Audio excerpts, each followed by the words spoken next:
భద్రాచలం వద్ద గోదావరి పరవళ్లు తొక్కుతుంది. నమస్కారం, మీరు చూస్తున్నది Sphoorthi India news channel. Special Godavari పరవళ్లు. భద్రాచలం వద్ద గోదావరి నది వరద ప్రవాహంపై ప్రత్యేక ప్రసారం. ఈరోజు ఉదయం 6 గంటలకు గోదావరి నది స్థితి ప్రకారం భద్రాచలం వద్ద నీటిమట్టం 33.30 అడుగులుగా నమోదు అయింది. ప్రస్తుతం ప్రవాహం 5,45,600 క్యూసెక్కులుగా ఉంది. ఇది ఇంకా హెచ్చరిక స్థాయికి దూరంగా ఉన్నప్పటికీ పై ప్రాంతాల్లో వర్షాలు, జలాశయాల విడుదలల వలన వరద తీవ్రత పెరిగే అవకాశం ఉందని వాతావరణ శాఖ హెచ్చరిస్తోంది. భద్రాచలం వద్ద వరదకు సంబంధించి 3 హెచ్చరిక స్థాయిలు ఉండగా వాటి వివరాలు ఇలా ఉన్నాయి. 1వ హెచ్చరిక స్థాయి 43 అడుగులు, ప్రవాహం 9,32,288 క్యూసెక్కులు. 2వ హెచ్చరిక స్థాయి 48 అడుగులు, ప్రవాహం 11,44,645 క్యూసెక్కులు. 3వ హెచ్చరిక స్థాయి 53 అడుగులు, ప్రవాహం 14,26,684 క్యూసెక్కులు.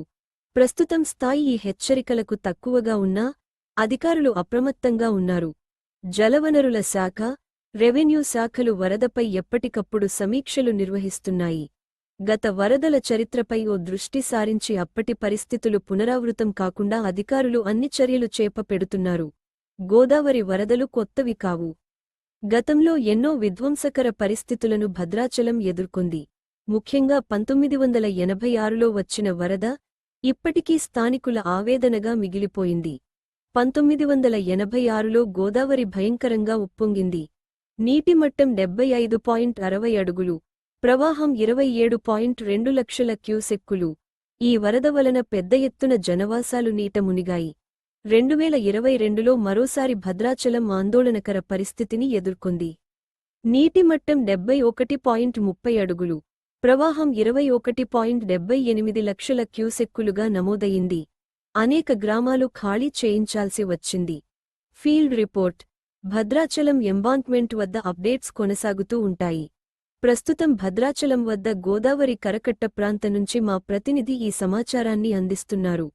నీటి ప్రవాహం చూస్తుంటే పై ప్రాంతాల నుంచి వచ్చే నీరు భారీగా చేరే సూచనలు కనిపిస్తున్నాయి. అధికారులు ఇప్పటికే తక్కువ ప్రాంతాల్లో ఉండే ప్రజలతో అప్రమత్తంగా ఉండాలని సూచిస్తున్నారు. రక్షణ చర్యలు, అధికారులు తీసుకుంటున్న చర్యలు ఒకసారి చూస్తే మండల కేంద్రాల్లో కంట్రోల్ రూములు ఏర్పాటు చేసేందుకు జిల్లా యంత్రాంగం కసరత్తు చేసింది. సహాయక బృందాలు, ఎన్డీఆర్ఎఫ్ బృందాలు రెడీగా ఉన్నాయని, తాత్కాలిక నివాస కేంద్రాలకు ఏర్పాట్లు చేసినట్లు నది ఒడ్డున ఉన్న ప్రజలకు ముందస్తు హెచ్చరికలు జారీ చేశారు. మత్స్యకారులకు నదిలోకి వెళ్లవద్దని సూచన అధికారులు సూచించారు. ప్రజల వాయిస్లో గతంలో 2022 వరదలో మా ఇల్లు మునిగిపోయింది. ఈసారి ముందుగానే బయటకు వచ్చాం. ప్రభుత్వం సహాయంతో ఎత్తైన ప్రదేశానికి మమ్మల్ని తరలిస్తున్నారు.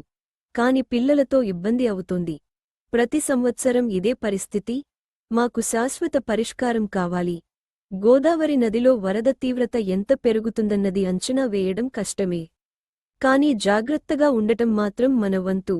గత అనుభవాల నుంచి నేర్చుకుని ముందుగానే చర్యలు తీసుకోవాలని ఇక్కడి ప్రజలు కోరుతున్నారు. ప్రజలకు స్ఫూర్తి ఇండియా న్యూస్ విజ్ఞప్తి: అధికారుల సూచనలు పాటించండి. లోతట్టు ప్రాంతాల్లో ఉంటే ముందుగానే బయటకు రండి. ఎలాంటి అపోహలకు లోనుకాకుండా అధికారిక సమాచారాన్ని విశ్వసించండి.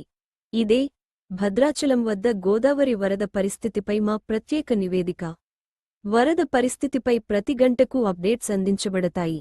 మీ ప్రాంత పరిస్థితిపై సమాచారం కోసం చూస్తూనే ఉండండి స్ఫూర్తి ఇండియా న్యూస్. ఇది గోదావరి పరవళ్లు వరద special bulletin. For more updates, please let's subscribe Spurti India News.